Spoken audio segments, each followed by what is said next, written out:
ರಂಗಾಯಣದ ಚಿಣ್ಣರ ಮೇಳದಲ್ಲಿ ಮಕ್ಕಳ ಕಲರವ ಜೋರಾಗಿದೆ. ಇವತ್ತು ನಾಟಕದ ಸಂಭ್ರಮ. ನಾನೀಗ ರಂಗಾಯಣದಲ್ಲಿದ್ದೇನೆ. ನೀವು ನೋಡ್ತಾ ಇರ್ಬೋದು ಇಲ್ಲಿರುವ ಚಿಣ್ಣರನ್ನು. ಸಾಕಷ್ಟು ದಿನಗಳಿಂದ ಕ್ಯಾಂಪ್ನಲ್ಲಿ ನಮ್ಮ ಕಲೆ ಸಂಸ್ಕೃತಿಯ ಬಗ್ಗೆ ಸಾಕಷ್ಟು ವಿಚಾರಗಳನ್ನ ತಿಳ್ಕೊಂಡು ಆಟ ಪಾಠದ ಜೊತೆಗೆ ಎಂಜಾಯ್ ಮಾಡಿದಂತಹ ಮಕ್ಕಳು ಇವತ್ತು ಪೌರಾಣಿಕ ನಾಟಕವನ್ನು ಪ್ರದರ್ಶನ ಮಾಡ್ತಾ ಇರುವಂಥದ್ದು. ಅದರಲ್ಲೂ ಮಕ್ಕಳ ಕುರುಕ್ಷೇತ್ರ ಇವತ್ತು ಗಮನವನ್ನು ಸೆಳೆದಂಥದ್ದು. ಸಾಕಷ್ಟು ಉತ್ಸಾಹದಿಂದ ಮಕ್ಕಳು ಭಾಗಿಯಾಗಿದ್ದರು. ಯಾಕಂದರೆ ಈ ಕಾಲದಲ್ಲಿ ಎಲ್ಲರೂ ಸಹ ಕಂಪ್ಯೂಟರ್ ಮೊಬೈಲ್ನಲ್ಲಿ ಮುಳುಗಿರುವಂಥ ಸಂದರ್ಭದಲ್ಲಿ ನಮ್ಮ ಕಲೆ ಸಂಸ್ಕೃತಿ ಮತ್ತು ನಮ್ಮ ಪುರಾಣಗಳ ಪರಿಚಯ ಮಾಡಿಕೊಡುವಂಥದ್ದು, ಅದರಲ್ಲೂ ರಾಮಾಯಣ ಮಹಾಭಾರತದಂಥ ವಿಚಾರಗಳನ್ನು ಮಕ್ಕಳಿಗೆ ತಿಳಿಸಬೇಕು ಅಂತೇಳಿ ಅವರಲ್ಲಿ ಆ ಒಂದು ಕಲಿಕೆಯನ್ನು ಮಾಡಬೇಕು ಅಂತೇಳಿ ಎಲ್ಲರೂ ಹೇಳ್ತಾರೆ. ರಂಗಾಯಣದ ಚಿಣ್ಣರ ಮೇಳದಲ್ಲಿ ಅವರಿಂದಲೇ ಒಂದು ನಾಟಕವನ್ನು ಮಾಡಿಸೋದ್ರ ಮುಖಾಂತರ ಅದರ ಮಹತ್ವವನ್ನು ತಿಳಿಸುವಂಥ ಕೆಲಸವನ್ನು ಮಾಡ್ತಾ ಇದ್ದಾರೆ. ಅಂದರೆ ಮಕ್ಕಳ ಕುರುಕ್ಷೇತ್ರದಲ್ಲಿ ನೀವು ನೋಡ್ತಾ ಇರ್ಬೋದು ಎಲ್ಲ ಪಾತ್ರಧಾರಿಗಳನ್ನು, ದುರ್ಯೋಧನ, ದುಶ್ಯಾಸನ ಮತ್ತು ಪಂಚ ಪಾಂಡವರು, ದ್ರೌಪದಿ ಮತ್ತು ಕೃಷ್ಣ, ಹೀಗೆ ಎಲ್ರಿಗೂ ಸಹ ಒಂದು ಅತ್ಯುತ್ತಮವಾದಂತಹ ಅಂದರೆ ಗ್ರಾಮೀಣ ಪ್ರದೇಶದಲ್ಲಿ ಯಾವ ರೀತಿಯಲ್ಲಿ ನಾಟಕವನ್ನು ಪ್ರದರ್ಶನ ಮಾಡ್ತಾರೆ ಅದೇ ರೀತಿಯಲ್ಲಿ ಅವರಿಗೆ ಎಲ್ಲ ಮೇಕಪ್ಪನ್ನು ಮಾಡಿ ನಾಟಕವನ್ನು ಮಾಡಿಸಿರುವಂಥದ್ದು ಎಲ್ರಿಗೂ ಸಾಕಷ್ಟು ಖುಷಿಯಾಗಿದೆ.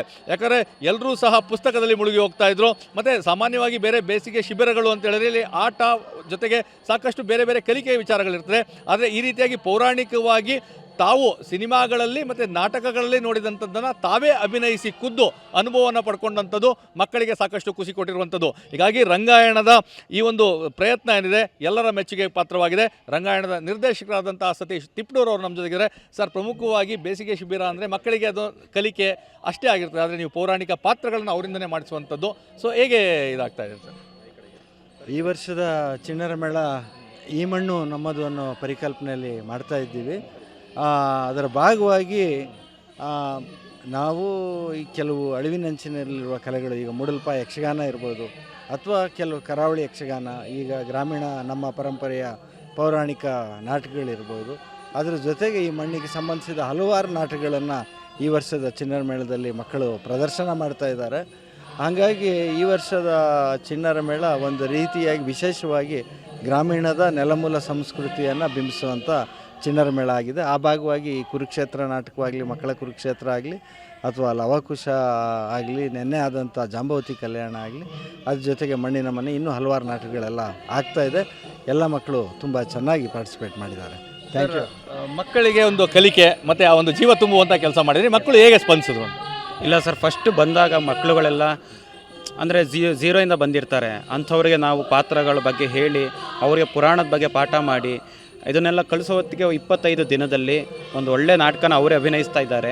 ತುಂಬ ಖುಷಿ ಆಗ್ತಿದೆ ನಾನು ಇವ್ರ ಜೊತೆ ಕೆಲಸ ಮಾಡ್ತಿರೋದು ಸರ್. ಹೇಳಿ, ನೀವು ಸಿನಿಮಾಗಳಲ್ಲಿ ನಾಟಕಗಳಲ್ಲಿ ನೋಡಿದ್ರಿ ಈ ಪಾತ್ರಗಳನ್ನ, ಇವತ್ತು ನೀವೇ ಪಾತ್ರ ಮಾಡ್ತಾ ಇದ್ದೀರಾ, ಹೇಗನ್ಸುತ್ತೆ? ಚೆನ್ನಾಗಿ ಅನಿಸುತ್ತೆ. ನಾನು 25 ಡೇಸ್ ಕಷ್ಟಪಟ್ಟು ಕಲಿತಾ ಇದ್ದೀನಿ. ಯಾವ ಪಾತ್ರ ಮಾಡ್ತಾ ಇದ್ದೀರಾ ನೀವು? ನಾನು ದುಶ್ಯಾಸನ ಪಾತ್ರ ಮಾಡ್ತಾ ಇದ್ದೀನಿ. ಡೈಲಾಗ್ ಏನಿದೆ ಒಂದು ಹೇಳ್ಬೋದಾ? ಡೈಲಾಗು ಹೇಳಿ. ಅಣ್ಣ, ಆ ಕೃಷ್ಣನು ಹಸ್ತಿನಾವತಿಗೆ ಬಂದಿರೋನು. ನಾಳೆ ಬೆಳಿಗ್ಗೆ ನಮ್ಮ ರಾಜಸಭೆಯಲ್ಲಿ ಶಾಂತಿ ಸಂಧಾನ ಮಾಡ್ತಾನಂತೆ. ಹೇಗಿದೆ, ಅನಿಸ್ತಾ ಇದೆ? ತುಂಬ ಚೆನ್ನಾಗಿದೆ. ನನಗೆ ಕೃಷ್ಣ ಅಂದರೆ ತುಂಬ ಇಷ್ಟ. ಅದೇ ಪಾತ್ರ ಕೊಟ್ಟಿದ್ದಾರೆ. ಇವತ್ತು ಫೈನಲ್ ಡೇ ನಮ್ಮದು. ತುಂಬ ಖುಷಿ ಆಗ್ತಿದೆ. ಹೇಗಿತ್ತು? ಚೆನ್ನಾಗಿತ್ತು. ನನಗೆ ಸಹದೇವ ಪಾತ್ರ ಕೊಟ್ಟಿದ್ದಾರೆ. ನನಗೆ ಇಷ್ಟವಾಗಿತ್ತು ಪಾತ್ರ ಕುಂತಿಯಾರೆ. ನಾನು ಅದಕ್ಕೆ ಫುಲ್ ಪ್ರಾಕ್ಟೀಸ್ ಮಾಡಿದ್ದೆ, ಆದರೆ ನಂಗೆ ಕೊಟ್ಟರು ಪಾತ್ರ ಖುಷಿ ಆಯಿತು. ತುಂಬ ಚೆನ್ನಾಗಿತ್ತು. ನಾನು ದ್ರೌಪದಿ ಪಾತ್ರ ಮಾಡ್ತಾಯಿದ್ದೀನಿ. ಅಣ್ಣ ಅಕ್ಕ ಎಲ್ಲ ತುಂಬ ಚೆನ್ನಾಗಿ ಹೇಳ್ಕೊಟ್ಟಿದ್ದಾರೆ. ತುಂಬ ದಿನದಿಂದ ಕಷ್ಟಪಟ್ಟಿದ್ದೀವಿ, ಚೆನ್ನಾಗಿ ಏನಿಲ್ಲ ಮಾಡ್ತೀವಿ. ತಮ್ಮ ಪಾತ್ರದ ಬಗ್ಗೆ ಕೇಳೋದೇ ಬೇಡ. ಕುರುಕ್ಷೇತ್ರದ ಕೇಂದ್ರ ಬಿಂದು ದುರ್ಯೋಧನ. ತುಂಬ ಖುಷಿ ಆಯಿತು. ಕೌಶಿಕ್ ಸರ್, ಮಹೇಶ್ ಸರ್, ಸರಸ್ವತಿ ಅಕ್ಕ ಎಲ್ಲರೂ ತುಂಬ ಚೆನ್ನಾಗಿ ಹೇಳ್ಕೊಟ್ರು. Life time best memory. ಏನಿ ಭವನದ ವೈಭವ, ನವರತ್ನ ಖಚಿತವಾದ ಮಂಟಪಗಳು, ಕೋಟಿ ಸೂರ್ಯ ಪ್ರಕಾಶಮಾನವಾಗಿ ಕಂಗೊಳಿಸುತ್ತಿರುವುದಲ್ಲ ಅಷ್ಟೇ. ಅಸಲಿಗೆ ಈಕೆ ಬಾಲಕಿ ದುರ್ಯೋಧನನ ಪಾತ್ರವನ್ನು ನಿರ್ವಹಿಸ್ತಾ ಇರುವಂಥದ್ದು. ಅಂದರೆ ಅತ್ಯುತ್ತಮವಾದಂತಹ ತರಬೇತಿ ಸಿಕ್ಕಿದರೆ ಎಂಥ ಮಕ್ಕಳು ಸಹ ಆ ಒಂದು ನಾಟಕಕ್ಕೆ ಸಿದ್ಧವಾಗ್ತಾರೆ ಅಂತೇಳಿ ಮತ್ತಷ್ಟು ಪಾತ್ರಧಾರಿಗಳನ್ನು ನಾವು ಮಾತಾಡ್ಸೋಣ. ತಾವು ಯಾವ ಪಾತ್ರ ಮಾಡ್ತಾ ಇದ್ದಾರೆ, ಹೇಗಿರುತ್ತೆ? ನಾವು ರುಕ್ಮಿಣಿ ಮಾಡ್ತಾ ಇದ್ದೀನಿ ನಾನು. ತುಂಬ ಚೆನ್ನಾಗಿತ್ತು. 25 ಡೇಸ್ ಹಾರ್ಡ್ ವರ್ಕ್ ಇವತ್ತು ಆಯಿತು. ತುಂಬ ಎಲ್ಲರೂ ಚೆನ್ನಾಗಿ ಹೇಳ್ಕೊಟ್ರು. ನಾನು ಅರ್ಜುನ ಪಾತ್ರ ಮಾಡ್ತಾ ಇದ್ದೀನಿ. ತುಂಬ ಚೆನ್ನಾಗಿತ್ತು. ತುಂಬ ಖುಷಿ ಆಯಿತು. ಸಿನಿಮಾಗಳಲ್ಲಿ ನೋಡ್ತಾ ಇದ್ರಿ, ಈಗ ನೀವೇ ಹೌದು, ತುಂಬ ಖುಷಿ ಆಯಿತು. ನನ್ನ ಹೆಸರು ಪ್ರಿಯಾಂಶ್. ನಾನು ಮಾಡ್ತಿರೋದು ನಕುಲ ಪಾತ್ರ. ತುಂಬ ಇಷ್ಟ ಆಯಿತು. ಈ 25 ದಿನ ಕಷ್ಟಪಟ್ಟಿದ್ದು ಈ ದಿನಕ್ಕೋಸ್ಕರ. ಹೇಳಿ, ಶಕುನಿ ಪಾತ್ರಧಾರಿ. ನನ್ನ ಹೆಸರು ಸುಕೃತ ಅಂತ. ನಂಗೆ ಶಕುನಿ ಅಂದರೆ ತುಂಬ ಇಷ್ಟ ಆಗ್ತಿತ್ತು. ಆಗ್ಲಿಂದ ನಾನು ಅಣ್ಣನ ಕೇಳಿಕೊಂಡೆ, ಅಣ್ಣನೇ ನನ್ನ ಇಷ್ಟವಾಗಿದ್ದ ಪಾತ್ರ ಕೊಟ್ಟಿದ್ದೆ. ಧರ್ಮರಾಯ. ನಾನು ಮೂವೀಸಲ್ಲೆಲ್ಲ ನೋಡಿದ್ದೀನಿ ಆ್ಯಕ್ಟರ್ಸ್ ಎಷ್ಟು ಚೆನ್ನಾಗಿ ಮಾಡ್ತಾರೆ ಅಂತ. ಈಗ ಲೈಫ್ ಟೈಮ್ ಎಕ್ಸ್ಪೀರಿಯೆನ್ಸ್ ಮಾಡ್ಬೋದು ನಾನು ಒಂದು ಆ್ಯಕ್ಟಿಂಗ್ ಮಾಡಿ ಅಂತ ಖುಷಿ ಆಗುತ್ತೆ. ನಾವು ಭೀಮಾ.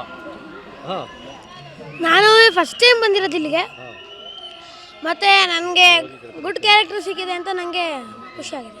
ಒಂದು ಡೈಲಾಗ್ ಭೀಮಂದು. ಏನು ದುರ್ಯೋಧನನ ಪುನಃ ಸಂಧಿಗೆ ಪ್ರಯತ್ನ, ಹಾಗಾದರೆ ನನ್ನ ಸಂದೇಹವು ನಿಜವಾಯಿತೆ.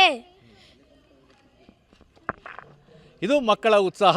ಖಂಡಿತವಾಗಿಯೂ ಮೊಬೈಲ್ನಲ್ಲಿ ಮುಳುಗಿದಂತಹ ಮಕ್ಕಳು ಅದರಿಂದ ಹೊರಬಂದು ಪೌರಾಣಿಕ ಪಾತ್ರಗಳಿಗೆ ಜೀವ ತುಂಬುವಂಥ ಕೆಲಸವನ್ನು ಮಾಡಿರುವಂಥದ್ದು. ನಮ್ಮ ಸಂಸ್ಕೃತಿ ಕಲೆಯನ್ನು ಉಳಿಸುವ ನಿಟ್ಟಿನಲ್ಲಿ ಮಕ್ಕಳಲ್ಲಿ ಜಾಗೃತಿಯನ್ನು ಮೂಡಿಸಬೇಕು, ಮಕ್ಕಳಲ್ಲಿ ಕಲಿಕೆಯನ್ನು ಮಾಡಬೇಕು. ಆ ಕೆಲಸವನ್ನು ರಂಗಾಯಣದ ಚಿಣ್ಣರ ಮೇಳ ಮಾಡಿದೆ.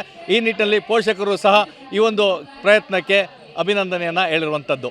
ಕ್ಯಾಮ್ರಾ ಪರ್ಸನ್ ರಘು ಜೊತೆ ರಾಮ್, TV9 ಮೈಸೂರು.